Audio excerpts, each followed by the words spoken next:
Ooh, what's up, nerds and geeks? My name is OMG, WTF, LOL, FWBRB.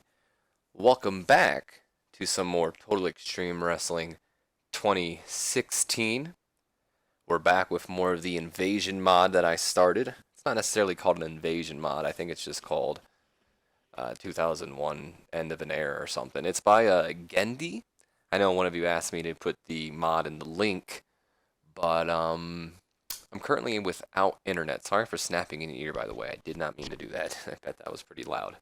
If you can see the little bar at the bottom, I don't have internet right now. We did find a house. We moved in, and we're all settled in now. So hopefully we'll have internet soon, so I can actually upload this video to you guys. But I'm pretty bored, so I figured why not get some recording done while I can. So a quick little note here before I get into the invasion mod. I want to let you guys know that I know nothing about the storylines right now. I know about when the invasion started, but the invasion really hasn't started right now. As of right now, when we started the game, you guys, if you watched the introduction video, you may know this. We started the game with 4 rivalries already intact. We kept 3 of them. We got rid of the 3-way tag team rivalry between Edge and Christian, the Dudleys and the Hardys, because I don't see why to keep that right now. So we have the 2-man power trip, which is Triple H and Stone Cold versus the Brothers of Destruction, which is the Undertaker and Kane. And I got a general idea why they're feuding. It's mostly because the titles, I'm assuming. But there's probably a little bit more in there as well. And then we also have Chris Jericho versus William Regal, which I do remember these feuds. I don't want to seem like I don't remember these feuds. I just don't remember why they were feuding. So that sucks. My apologies if my phone went off, by the way. I didn't know it was on. But yeah, I don't know why these guys are feuding. So we have Jericho and Regal, which, if my buddy's correct, it's more about a disrespect angle of Regal wanting respect from Jericho. I am going to continue that feud because I have some plans for both Jericho and Regal for the invasion storyline. And then we have Benoit and Kurt Angle as a feud, which I have no idea why they're feuding. But in fact, I kind of just start the feud over in a way, if you guys are okay with that right here. Basically, what I'm going on about is I don't know what was going on at this moment, so we're pretty much just starting out afresh. Anything that has happened in the past, from what I remember, I'll acknowledge, but if I don't acknowledge something, you guys call me out on it. My apologies, because I don't remember everything 100% of what happened. But as of right now, this is where we're starting, and everything from here is where we're, leading on. So pretty much just look at this Raw as kind of like the Raw after WrestleMania, the storylines for everything. So now that I got that little tangent out of the way, I just want to let you guys know that, mostly because I don't know if the invasion started now or if it's been started before and some certain things. So that's why. I don't want somebody going, oh, the invasion's already started a while ago. Because I don't know. I know they were feuding around WrestleMania 17, but I don't know when the actual WCW invasion people started happening. So now that we got that out of the way, let's get this out of the way. Sorry, I had to get that little rant out of the way. I didn't want you guys, some people getting mad at me because I'm not historically accurate or something. So we're starting off with the pre-show. We have 3 pre-show bouts, nerds and geeks.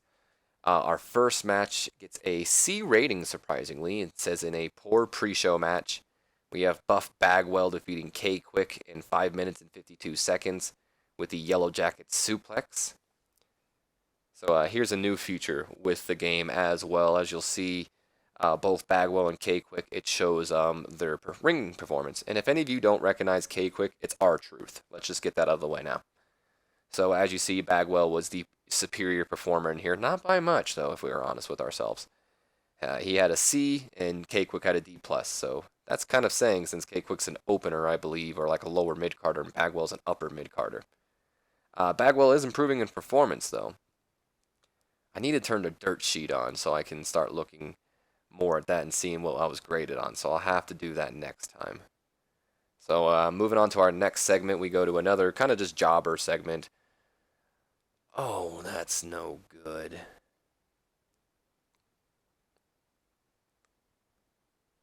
That sucks. Either way, we go to a D+ here in the pre-show bout. We had Sapar Wrestling and Little Heat the WCW Tag Team Champions Sean O'Haire and Chuck Palumbo defeating Kai and Tai when Sean O'Haire defeated Funaki with the Widowmaker.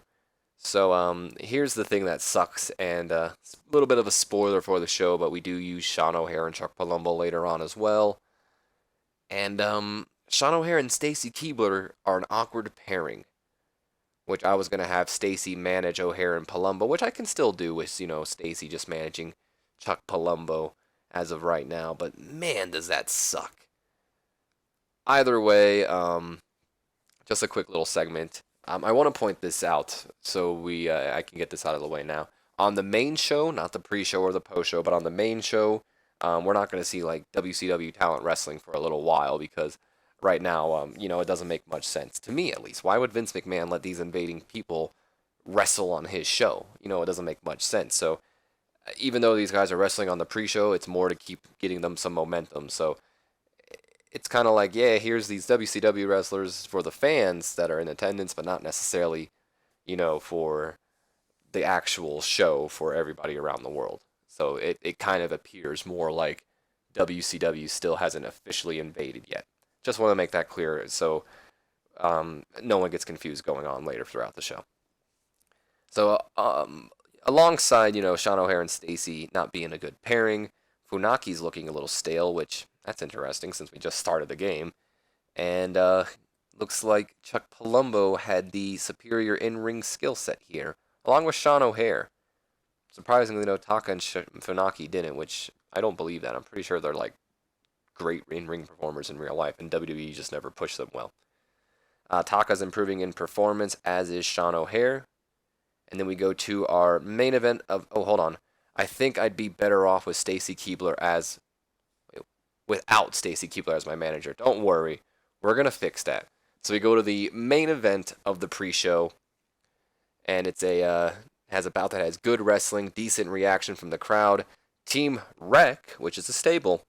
It's the stable consisting of Kurt Angle, Edge and Christian, and the current hardcore champion Rhino, defeated the team of Chris Jericho and the Dudley Boys when Angle defeated Devon Dudley with the ankle lock. So we had a B- here. Apparently, Christian is not suited for his gimmick. I'd pull this up. Oh, I'm glad I pulled this up. So, before we keep moving on to the main show, since this is just a pre-show, and I'm going to try to remember to do this anytime it does pop up since it's new things and when I'm not really showcasing much of this. But before the show, just like in Total Extreme Wrestling 2013, there would sometimes be locker room incidents. And we had 3 before Monday Night Raw. 2 of them was superstars turning up on drugs. That was Grandmaster Sexay and Crash Holly. Apparently they showed up so doped up on drugs that they couldn't compete and they were sent home. And I gave them, both of them, I gave the option to send them to rehab. Here you go, here's the rehab. And Grandmaster Sexay really didn't care. It's not like he was mad or, happy about it. But Crash Holly, believe it or not, was very happy.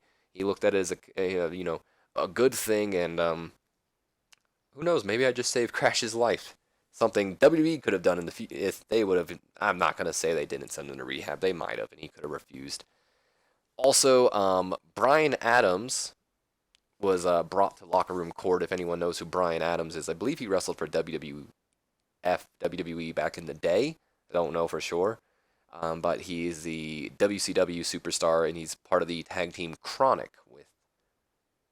I don't know the other guy's name, but he's part of the tag team Chronic with somebody. But anyway, he was brought to Locker Room Court, and Locker Room Court's a new feature they put in Total Extreme Wrestling 2016 as well. And it's really neat, actually. It imitates the real-life Locker Room Courts that they have. Undertaker, if you've ever read any stories about The Undertaker, a lot of them have to do with the Locker Room Court, because from what I understand, he was mostly the judge. So he was brought to the Locker Room Court, apparently, today, and basically what the Locker Room Court is when a superstar, does something, whether it be something, minimal, like broke someone's, I don't know, something, to, doing something pretty serious, I don't know. Anyway, they're brought to the court where, the wrestlers, state their cases, I guess, and then the other wrestlers listen, and then pretty much one is the judge and decides whether they're guilty or innocent. And if they're guilty, they usually get a little crime, like you have to buy all the guys drinks tonight or something stupid like that. Either way, so Bryan Adams was brought to the locker room court. Apparently, he left the locker room a mess and really stinky. So I don't know if he was, blowing up the bathroom, maybe ate a burrito or something. I've been to New Jersey. I know the Mexican food's not that great, so it could have been something bad.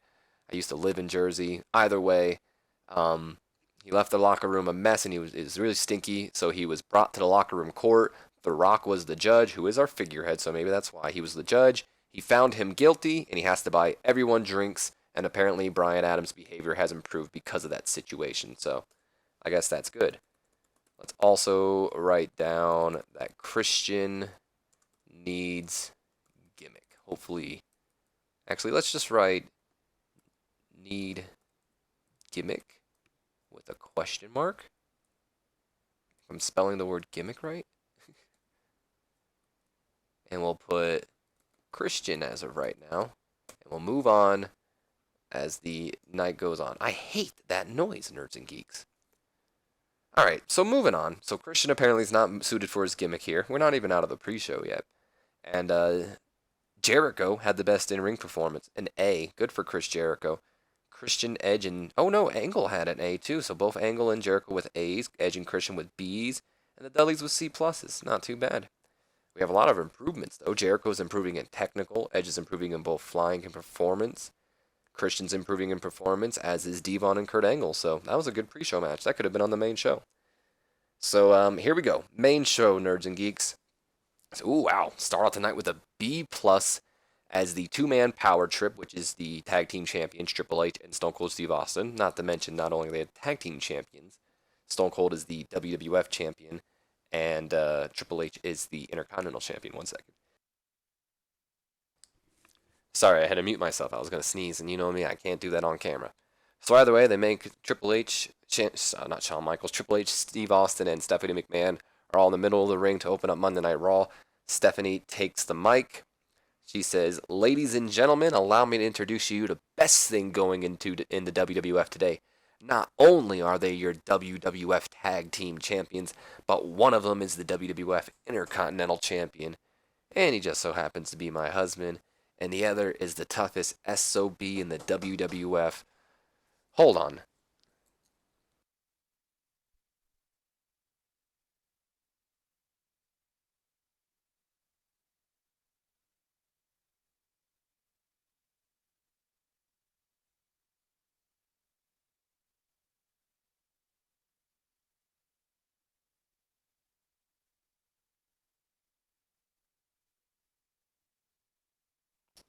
Alright, my apologies for that, nerds and geeks. I'm not going to say I'm going to edit that out because I'm most likely not going to edit it out because the software I use to record Total Extreme Wrestling is kind of complicated and I don't feel like learning all that. Maybe I will, maybe I won't. My apologies. I had to get my laundry, I guess. Either way, where were we? So Stephanie introduces, Triple H and Stone Cold, saying that they're the best thing going in this company today, mentioning what titles they're holding.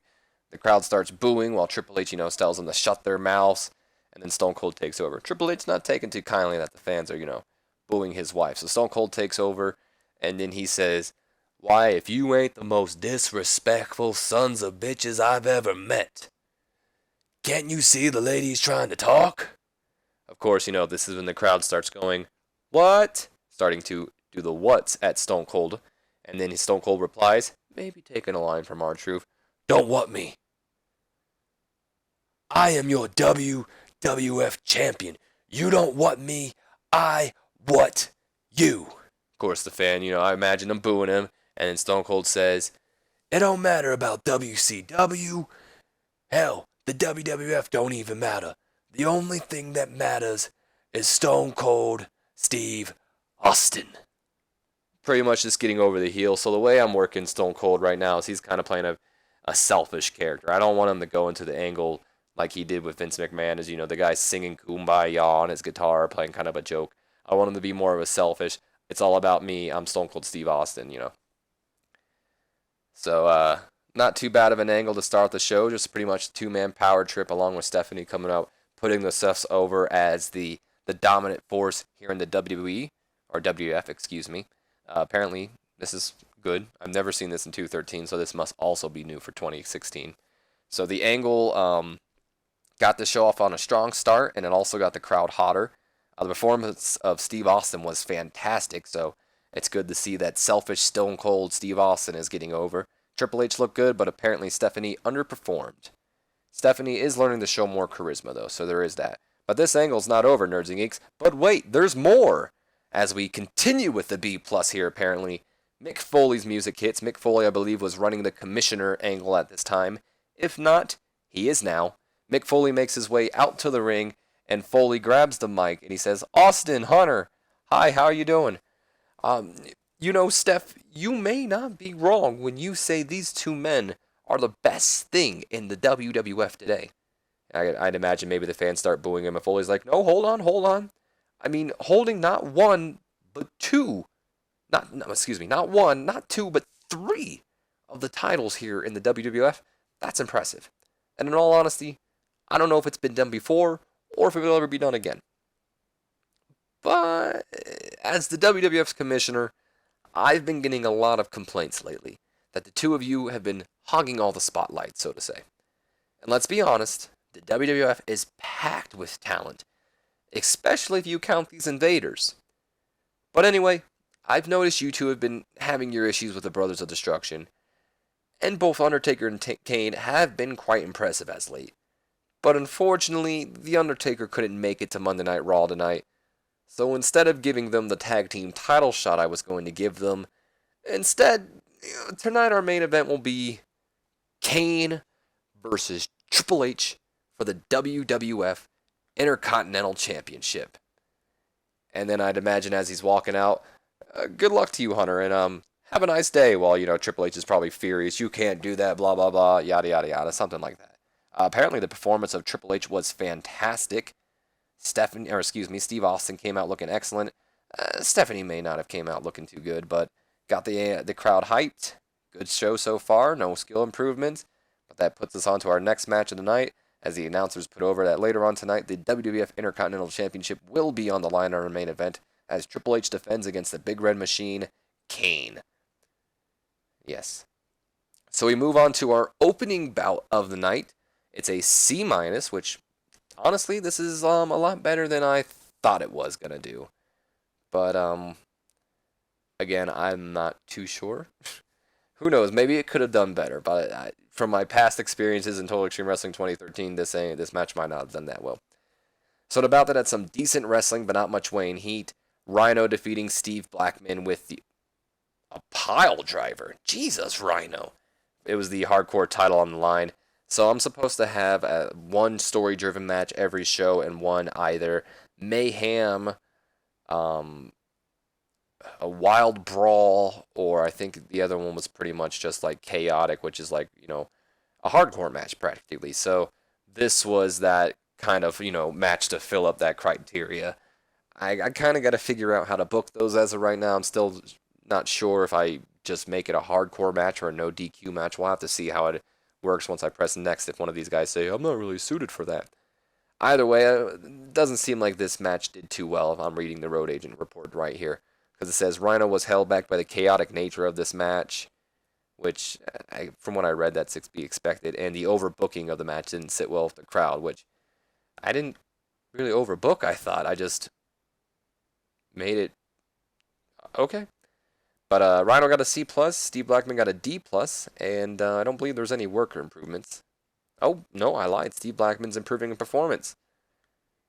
Yeah, here we go. I can perform better if you put me in matches that suit my skills, so I probably shouldn't have made it a hardcore-based match. I probably should have just made it a normal match with, like, no DQ or something.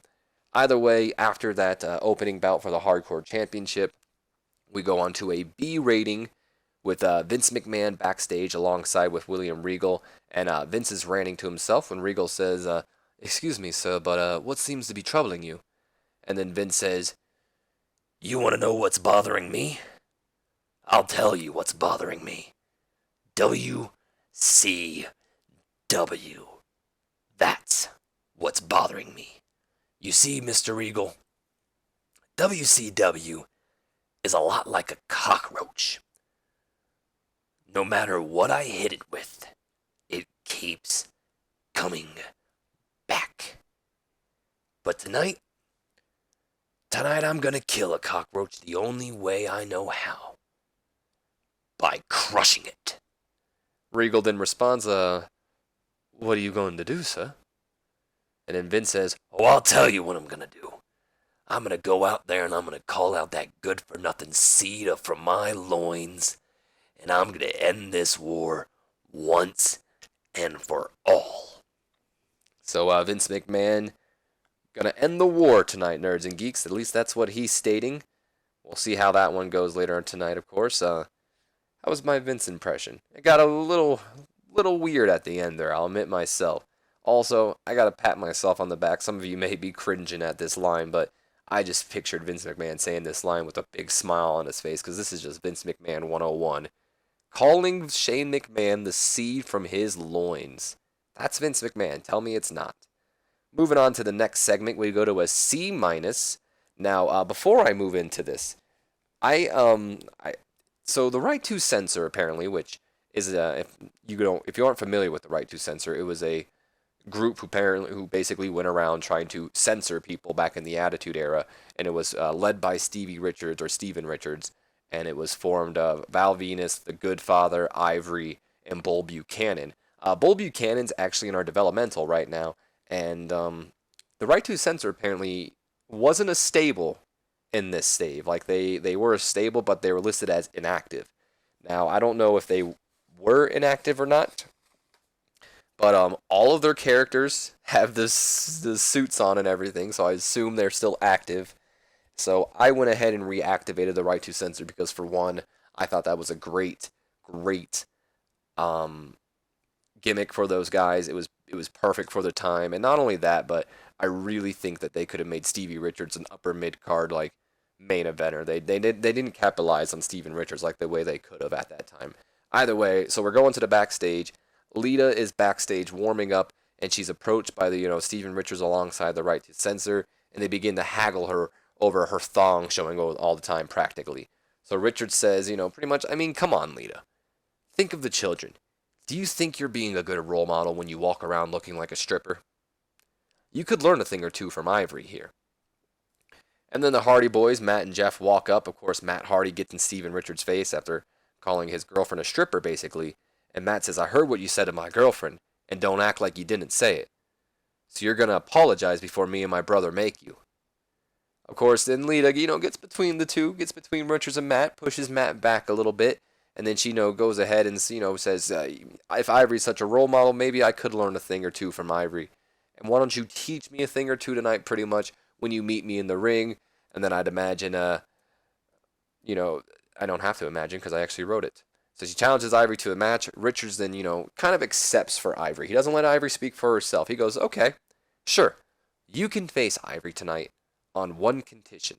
Only if your two boyfriends here face Val Venus and the Good Father later tonight. And then Matt Hardy steps in and he says, yeah, we'll do it. And the match is set. We have two matches tonight. Lita versus Ivory. Matt and Jeff versus Stevie Richards, Val Venus and the Good Father. So it lifted this, the announce quality lifted the segment apparently. But Matt and Jeff came across well, so that's impressive. Ivory's improving in acting. Val Venus is developing better performance skills. You can't complain. And a C- segment. Now, before I move on, a news feature with Total Extreme Wrestling 2016 is you can have an angle either be a major impact or a minor impact. And pretty much the minor impact means that it doesn't really have much effect on the show. It's just really filling time and all that. And then you have the major ones, which, is what people remember about the shows. Now, I made this a minor segment because really the only reason this segment's happening, this is not the start of a feud or anything. It's just to explain why Matt and Jeff are fighting Val Venus and Good Father tonight. And I just threw Lita and Ivory in there because it made sense going along with the story. So that's really just about it here.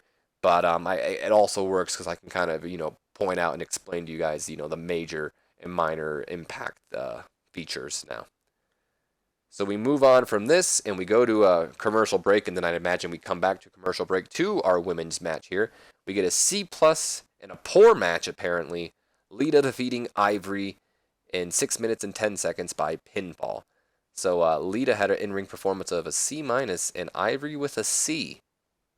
So Ivory was the better of the two, apparently. And both women are improving in performance skills there.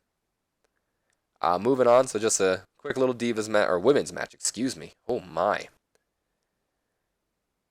Coach, I might not be using you if you keep this up, buddy. So we go to a C plus here. Jonathan Coachman is backstage alongside Kurt Angle, who apparently requested this time. Coach says, "Ladies and gentlemen, I'm here with the Olympic gold medalist Kurt Angle. Kurt, you requested this time to get something off your mind. What seems to be bothering you?" Kurt says, "You want to know what's bothering me, Coach? I'll tell you what's bothering me. It's this rabid Wolverine that no matter where I go, I can't stop hearing about how great he is and how good and blah blah blah. Did he win an Olympic gold medal with a broken frickin' neck? No, that was me. So what makes him so great? Well, you know what, Coach? You know what I'm gonna do? I'm gonna go out there and I'm gonna go find out what makes him so great myself." And then Angle just starts, the walk to ringside while Coach sends it back to Jim Ross and Paul Heyman. So Angle came across looking excellent, but Jonathan Coachman looked dreadful. Oh boy. He's learning to show more charisma, though, so we might be able to build the coach up. Wow, this did a little bit better than I thought. So we then go to a C rating here. Jerry Lynn backstage. He's just getting, ready for no real reason, I guess. And he's approached by X-Pac and X-Factor, who is X-Pac's stablemates. And X-Pac and Just Incredible come walking in and they're laughing all loud and stuff. Jerry then, turns aside and he goes, "What's so funny?" And then X-Pac goes, "Well, nothing. We're just laughing at what a joke you are. I mean, you are the WWF Light Heavyweight Champion. And I don't even know your name. Hell, I don't think anyone knows your name. So why don't you do everyone a favor and forfeit that title over me so I can bring some prestige back to it?" And then Lynn responds, "If you want this title, then you're going to have to beat me for it. But I'll warn you, Pac. By the end of the night, you'll know the name Jerry Lynn." And that just sets up another match for later tonight. The light heavyweight title on the line. So we go to a B rating here. A match between Chris Benoit and Eddie Guerrero. And I imagine this being back from the commercial break. Kurt Angle is on commentary in this match. So we have a B rating here, and About that had good wrestling and decent in-ring action from the crowd. Eddie defeated Benoit in 10 minutes and 3 seconds by pinfall after illegally using the ropes for leverage. And so basically what we have going on here, Kurt is on commentary for this match because he said he's going to figure out why Benoit is so special. And then I'd imagine Benoit getting a little distracted by Kurt. Kurt and him start exchanging some words. And then Eddie just rolls him up and then, I guess, puts his feet on the ropes to get the win. 1, 2, 3. So we have the what am I talking about? Benoit getting an in-ring performance with a B plus. Guerrero with a B minus. Not too bad. No skill improvements. But let's look at this right here. So I made this a storytelling match. We have 2 storytelling matches tonight. This is a storytelling because the whole Benoit Angle story here, and then we also had to go out for a great bout and all that. So all in all, this was a good match apparently. I don't know who it's telling me to turn heel, but whatever. No, I'd have to double check to see what the hell you're talking about. I have no idea what the game's talking about. Who's it want me to turn heel? No one's turning, so we go to a B plus here, coming back from a commercial break again, I would assume. B plus here, Vince McMahon alongside William Regal. They make their way down to the ring. Once in the ring, Vince McMahon takes the mic and he says, "All right, let's just get straight to the point. Shane, I ended this war a long time ago. You may own the name WCW, but I closed the casket door and buried that company already. And now, you try to bring it back from the dead? Shane, this isn't a war. This is a joke. So come out here and let's end this war and move on with our lives." Shane McMahon's music then hits as he makes his way down to the ring. He gets in the ring with, his father, and he says, "Dad, despite what you may believe, this war isn't over. And hell, this war won't be over for a long time. we're taking over, Pops. In fact, let's start the war right now. Boys, let's take the first shot. And right when he says, boys, let's take the first shot, we see Booker T alongside the WCW Tag Team Champions, Chuck Palumbo and Sean O'Haire. And we also see Buff Bagwell. They make their way through the crowd and start surrounding the ring and getting up onto the apron. And then I imagine, William Regal kind of like, putting Vince McMahon behind him, standing there as he's like, getting ready to start, pretty much defending his boss. And all of a sudden we hear The Rock's music hits. If you somehow, what The Rock is cooking. Rock races down to the ring, maybe with a weapon in his hand, steel chair. I don't know. He gets in the ring.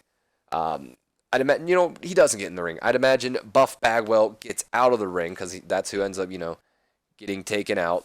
Buff Bagwell slides out of the ring. He goes to meet The Rock.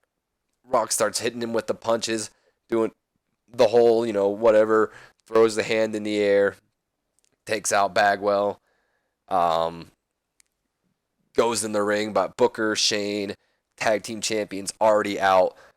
And then Bagwell's getting back up. Rock gets back into, out of the ring, grabs Bagwell, tosses him back in the ring, lays the rock bottom on him, and then hits the people's elbow. And this, as Shane and company are looking, he just does the just bring it thing to him. Kind of the Rock, sending the first message. Apparently Buff Bagwell did not come out looking good. I don't really care, but The Rock was fantastic, and that's all that matters. Surprisingly, though, the announcing job by Paul Heyman was pretty weak. That's a bit depressing. Either way, this did good. A B+. I'm heavily satisfied with that. And Chuck Palumbo is learning to show more charisma, and Sean O'Haire's developing better performance skills. That's a plus. So pretty much what happened here, Shane tried to take the first blow, Rock made the first blow. He came out and took out pretty much Buff Bagwell. And then we come back, from a commercial break. Jonathan Coachman is backstage. He's at the Rock's locker room waiting for him to come out. Once he does, Coach, ask him the question. Excuse me, Rock, can I have a minute? We all just saw what happened with Mr. McMahon and WCW, and pardon me for asking, but with your past issue with Mr. McMahon, we all remember what happened at WrestleMania 17 with him costing you the WWF Championship. We're all wondering, why'd you go out there and save him? Rock, he takes the mic from Coach and he says, Coach, do you really need me to answer that question, or was it rhetorical? You know what, it doesn't matter, because The Rock's going to answer it anyway. Piss off, Coach. The Rock's got this. Rock looks straight into the hard cam. He goes, Shane McMahon, you want a war? No. You don't want a war with the WWF, because it won't be a war. It'll be a slaughter. You see, The Rock didn't go out there to save Vince McMahon. The Rock went out there for one reason, and one reason only. To defend the honor of the WWF. Shane McMahon, the WWF is my home. The WWF is my life. And I'll be damned am I going to let you take that from me.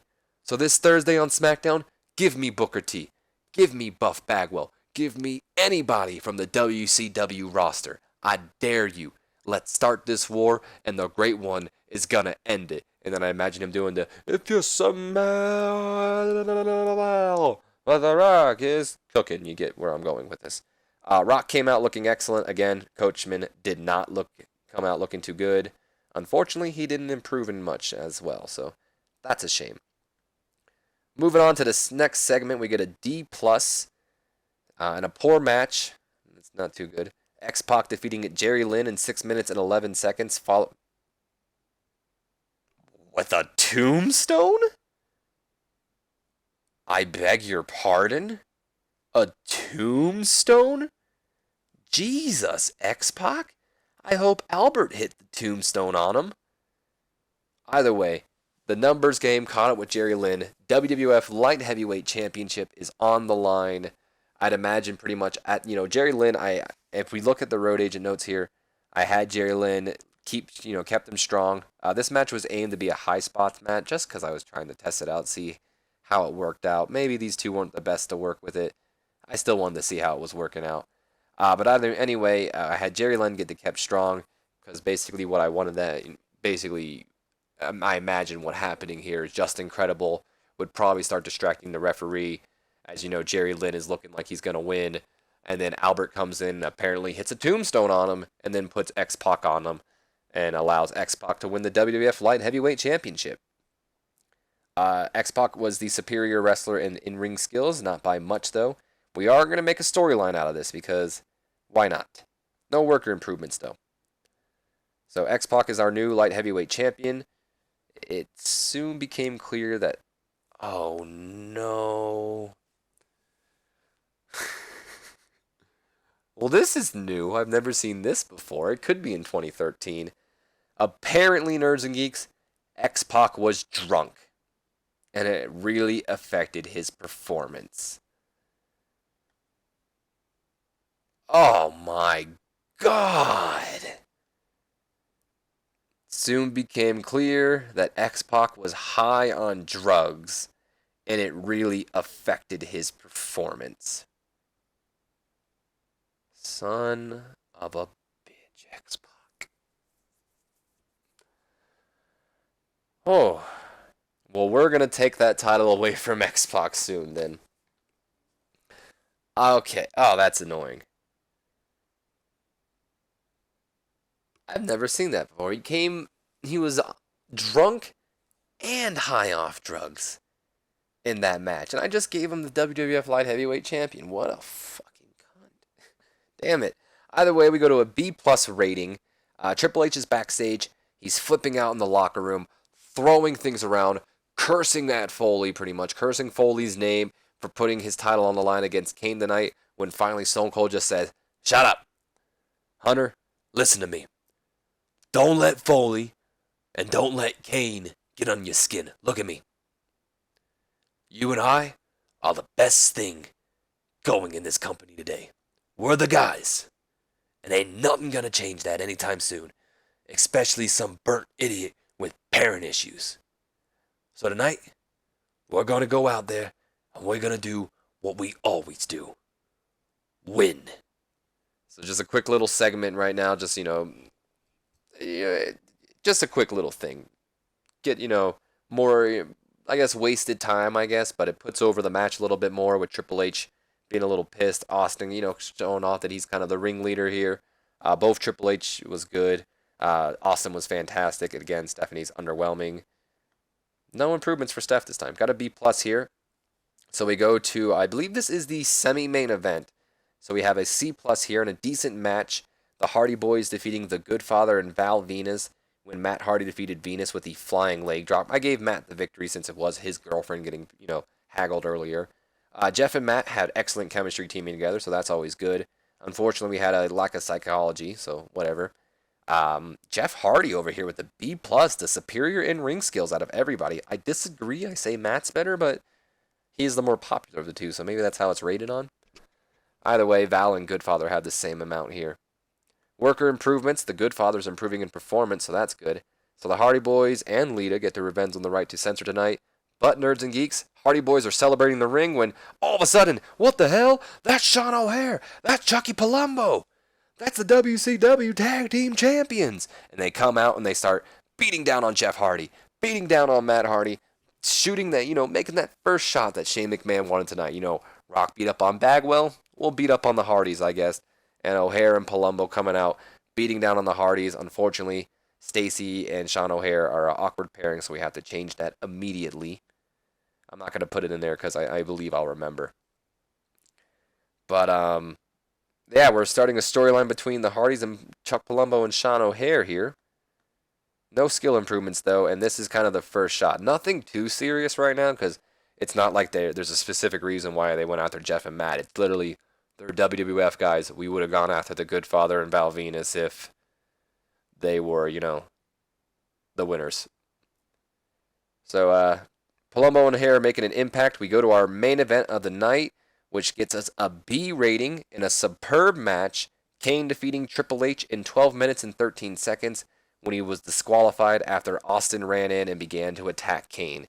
So I'd imagine what's happening is Kane's been, he's about to win the match. He has his arm up ready for the choke slam. Stone Cold's like, not happening. Gets in the ring, takes Kane out, by his leg, and starts beating down on him when, referee rings for the bell. Triple H starts joining in, and they start beating down on the Big Red Monster. So, match ended, no title change, disqualification. Triple H and Stephanie have great chemistry, which is awesome. Kane had an in-ring performance of B, Triple H with that A. Going into the worker improvements, we have both Kane and Triple H improving in performance.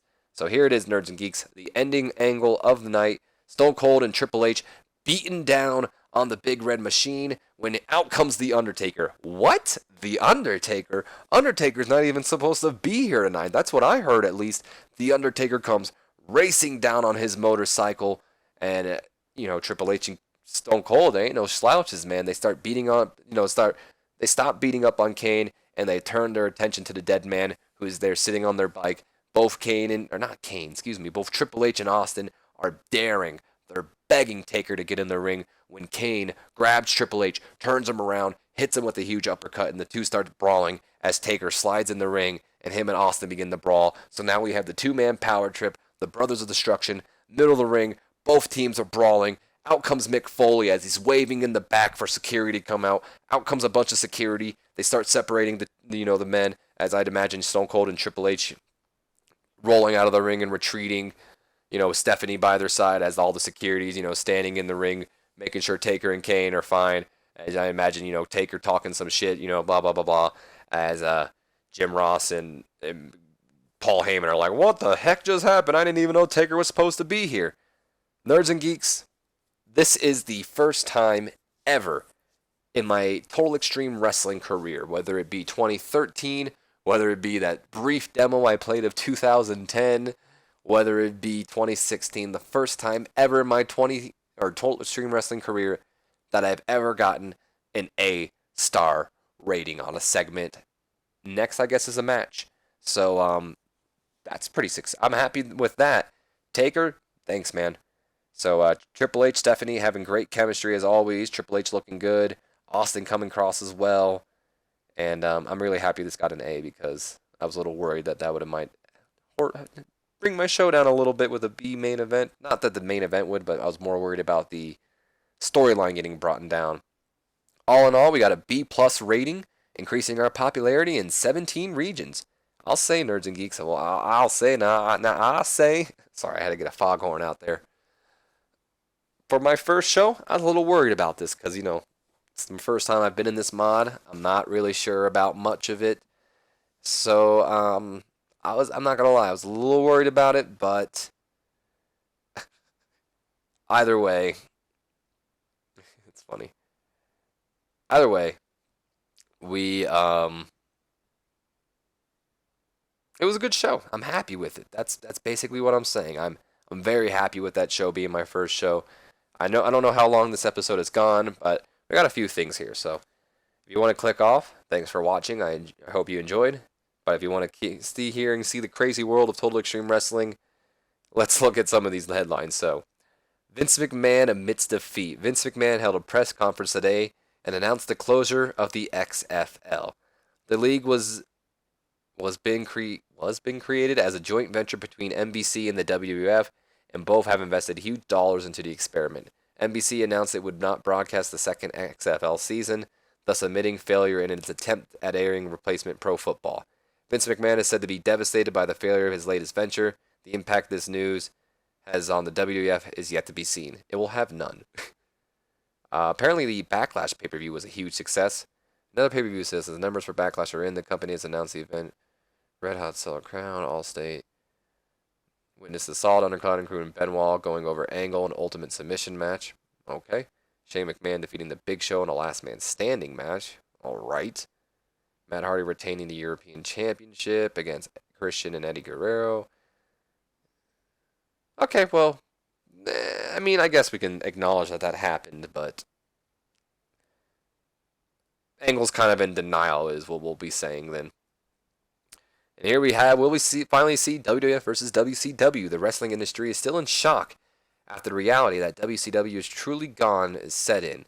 The final edition of WCW Monday Night Nitro, which aired last month in Panama City Beach, Florida, was dubbed the Night of Champions.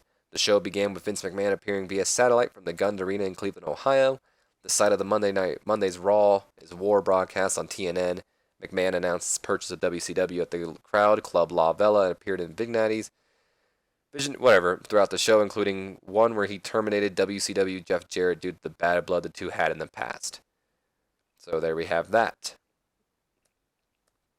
Anything else, really? So Booker T apparently changed his styles. He's best known for a brawler. He's going to be working to be more of an entertainer, which makes sense, to be honest. It's now he works for us.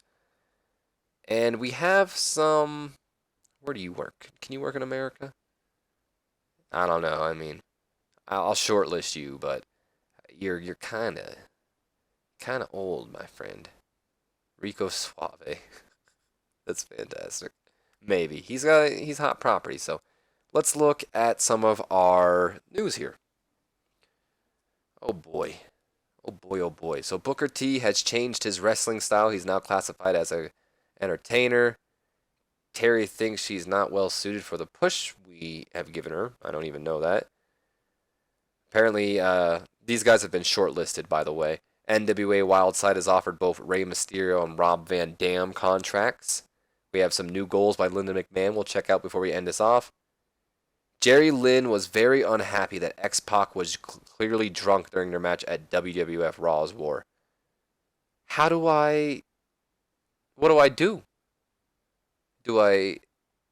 How do I fix that? He has a strong friendship with Sean Waltman, too. He's your friend. Don't get mad at me. That's your boy. I'd be annoyed, too. I don't blame you. Chuck Palumbo's feeling the... Get over it. Drug test fees. The total cost of your drug testing at WWF Raw's War is $8,000. Ooh. What's this? Triple H click building. Triple H seems to be click building, having forged an alliance between Stephanie McMahon and X-Pac. What does that even mean? What? I'm so confused. I don't even know what that means. I know he has a strong... Well, maybe... I don't remember if Stephanie was there. But I know he already had a strong friendship with Triple H. Maybe that's what it means? I don't know. Having forged an alliance between the two, so I guess so. So I'm going to have to look at that drug test stuff. I don't know if I want to keep that. How the hell did X-Pac get by then? Whatever. I don't know. Here we go, have a decision. Oh no. This is just getting worse and worse. An incident involving Buff Bagwell. What the hell did you do? Buff Bagwell has been identified as a steroid user by the WWF drug testing policy. As drug testing is done in-house, the press has not gotten a hold of the story. So there's currently no potential for damage for company prestige. As his employer, we now have to choose how to deal with this situation. So we could fine him, which is what I'm leaning more towards right now, which will, give a medium probability of getting him to improve his beer, but also carries a medium risk of upsetting him, and is given to charity. Okay. I don't want to suspend him because I have plans, so we're going to fine him for now. Nothing noteworthy has really been resolved. And then we have these guys waiting for contracts. So, we have some new things. First off, before we forget, let's check out Christian's gimmick. I didn't forget. So, what? He's a goth, but it says he's rated very good. This gimmick has yet to be tweaked at all. It can be tweaked if necessary. It is slightly too soon considering changing his gimmick unless it was part of a turn. Tweak gimmick. Yes. Extending its lifespan and freshening it up. This gimmick has been tweaked once. There is still a possibility of tweaking it further. It is slightly too soon considering changing the gimmick. So, hopefully that helps out a little bit. Although it said he's not suited for his gimmick, so... Christian does not have all the requirements to use this gimmick. What does he need? What's the requirements? Use for odd... How do you tell the requirements? That's what I'm confused about. Oh, he's a baby face, isn't he? No, he's a heel. What the I don't get it. What's the requirement? Is it here? No. I don't get it.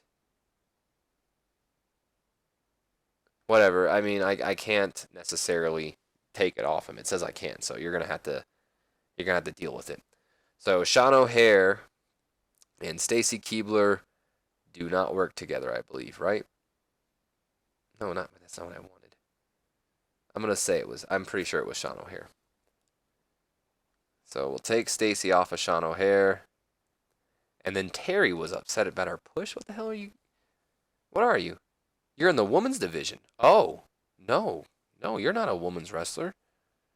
We'll make you a personality. Oh, wait, no, you're a manager because you manage, what's his name? Perry Saturn, right? I hate that stupid noise. Stop. Yeah, okay. So there we go. Jerry Lynn's morale issues, annoyed with working in with an impaired X-Pac. I'm sorry. It's not my fault. China, what are you mad about? Are you mad because what? Annoyed at feeling isolated backstage at WWF Raw's War. How is that my fault? Get over it. Either way, nerds and geeks, I guess the one last thing I can do real quick is let's do an auto push and probably hold on. Before we do this auto push though, let's find Terry. Cuz I'm assuming I don't remember booking her there, so I'm assuming that was either the game auto pushing her there or not. So let's go ahead and do an auto push. Let's check storylines before we end this off. We are currently achieving this, so that's awesome. Everything's, doing really good, it seems like. Happy with that. Cool, cool. And then I want to check out the creative meeting. What? Oh, I clicked chemistry apparently. I was like, what is this? So creative meeting, has anything changed? I think so. I think Triple H was up here before. I could be wrong, but I believe he was up here. So it's now The Rock, Austin, Taker, Angle, and Jericho. Albert, Molly, Holly, Trish Stratus, and Test are our next big things. Albert, Bubba Ray, Molly Holly, Trish, and Kate Quick are the hot prospects. Seems about right. Okay. All right. Who's hot? I agree. Yeah. Okay. And that's our hidden gems. All right, nerds and geeks. I think that's gonna do it. Actually, we have episode of Heat. I don't think I'm going to show off Heat. I'm not going to record this episode of Heat. So if you guys do want to see Heat in the future, I'd recommend leaving a comment below telling me you want to see Heat. If I don't see any comments though, I'm never gonna record Heat. So just so you know. But the first Heat's not gonna be recorded because I don't even know if I'm gonna record it yet. So that's what I'm saying. No Heat. But either way, I'll see you guys for Thursday night SmackDown. So until then, have a wonderful day, nerds and geeks.